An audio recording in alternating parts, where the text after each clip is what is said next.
Hey gang, don't be mad at me because I got some clearly my makeup is already done, so I am gonna have to work on setting an alarm. Well, yeah, setting an alarm to record while I do my makeup, y'all, because I really took my time today with my makeup. And like, can we appreciate the yeah, it's a whole demonstration. I think it's called, I don't know if it's called like the cut and crease. I don't know. But basically what I did was I put one like lighter color here and I like blended it out, and then I took like a darker color, and then like I had like this little piece of cardboard because like I don't have like the little fancy whatever thing yet. It should be coming in the mail soon. And it like whenever I like fluff it out or blend it out, I just blend it, you know, at an angle. And I have to make sure the angles are even on both sides because clearly this one is like a little different, but it's because my eyebrow is like a little different. I think this eyebrow is shorter than this one. So I'm learning a lot about my face as I learn how to do makeup. So I guess that's like a tip that I can share with y'all too, like learning symmetry and making sure your eyebrows are like the same. But like I noticed that like this eyebrow is longer than this one. Like it's a lot that I'm figuring out about my face. And I have like, do I have like oily skin? My skin is balanced. Like I don't have like oily or dry. Like sometimes it'll be dry in like the winter, and like the summertime I get oily. It's hot. Like I don't have like giant oily skin like most people do, because like the products that I use on my face, they're like good for like moisturizing and like setting the pH of my face, so I don't have to worry about my face being too oily or not oily, if that makes sense. So I'll be doing a separate video about like my skincare routine because I feel like that's just as important. But today the message for makeup, and oh, and this is, somebody gave this to me, y'all. It's like a plum colored lipstick, and this is what I used on my lips. I literally just like applied it around like the edges, and then like I just rubbed it together, and then I got this cute look, and I want to stay with it, so we're gonna go with it because I like it because it's literally like a whole different color. So I just been experimenting. I'm not gonna lie, it's helping me tap into my artistic side, and I'm so creative and I just be doing things on the whim. That's why I had to hurry up and tell y'all about this, because like I know people might ask like, hey, you know, what lip look or lip liner. I didn't even use this as a lip liner, and I love this lipstick as well because like whenever I put it on like fully and completely and it's like this color, it's really nice because throughout the night you'll end up with a very cute like lip liner look, and it's amazing. Anywho, I might upload the short where my lips was like, you know, blended out and like it faded into like this perfect lip liner, and like I always get a lot of really good compliments on it. So yeah, sometimes I put like gloss over it if I want it to be glossier, or I don't know, some like Vaseline, you know, whatever makes it work or whatever. My lips feel a little dry, so I'm gonna put a little Vaseline.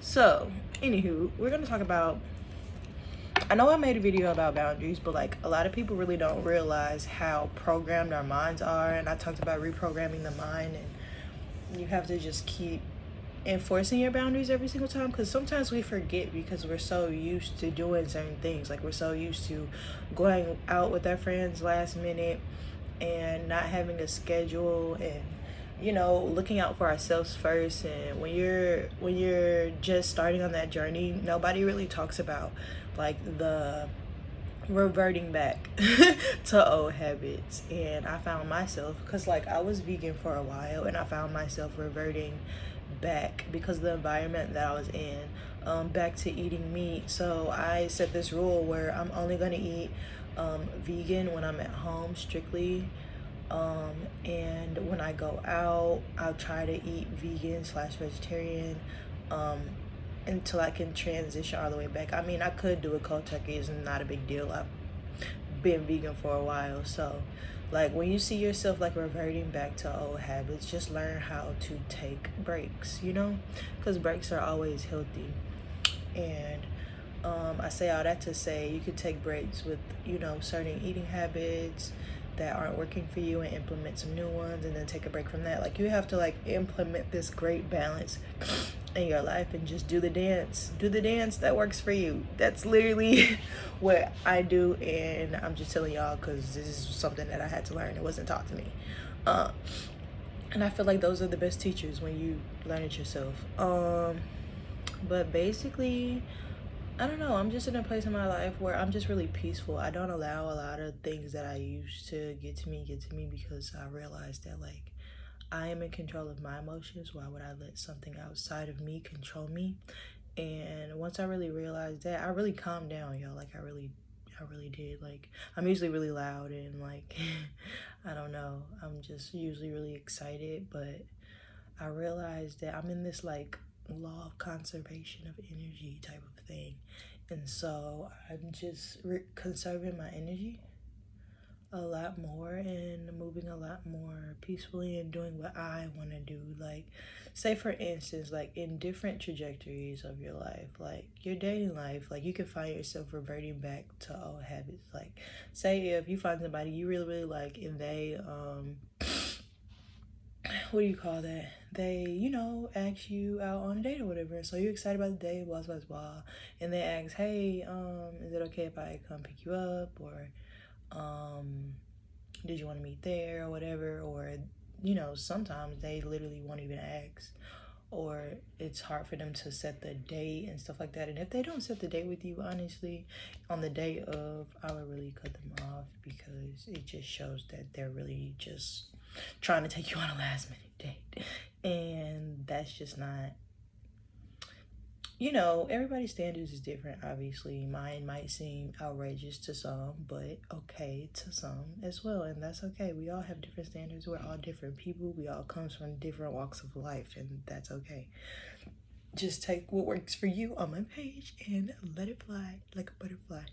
But anywho, um, yeah, just like do what works for you and do what makes you feel comfortable. If you feel that, you know, a person, you don't think they should come to your house and know where you live immediately, obviously meet them there and keep that boundary every single time until you get to know that person after like, you know, 5 6 days, whatever number of days you feel comfortable in your heart and you vetted the person correctly, whatever.